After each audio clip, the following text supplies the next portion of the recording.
आज आपण वेल्थ लेसनची नवीन सिरीज सुरू करणार आहोत आणि या सिरीजमध्ये जो आपला पहिला लेसन असेल तो म्हणजे जर समजा तुम्ही महिन्याला 1,00,000 रुपये कमवतायत आणि तुमचा जो खर्च आहे तो जर समजा तुमचा 1,50,000 रुपये आहे, तर त्या केसमध्ये तुम्ही नेहमी डेटमध्ये असाल किंवा तुम्हाला कायम पैशांची अडचण जी आहे ती भासणार आहे. पण या उलट जर समजा तुम्ही महिन्याला 1,00,000 रुपये कमवतायत आणि तुमचा खर्च जो आहे तो जर तुमचा फक्त 50,000 रुपये असेल, तर त्या केसमध्ये तुम्ही 50,000 रुपये ॲडिशनल सेव्हिंगमध्ये असताल.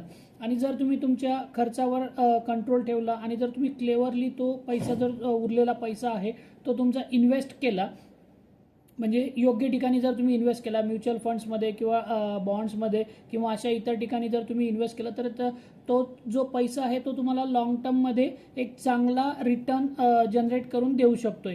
म्हणून तुम्ही कधीही सुरुवात करा. म्हणजे तुम्ही इन्व्हेस्टमेंटला पर्टिक्युलर एज वगैरे असं काही नाही, तुम्ही इन्व्हेस्टमेंटला कधीही सुरुवात करू शकताय.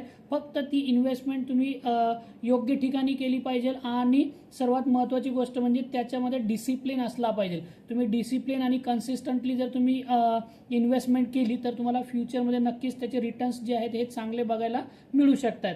तर तुम्ही सेव्ह वाईजली इन्व्हेस्ट करा आणि तुमची वेल्थ जी आहे ती राईट वेनं बिल्ड करा.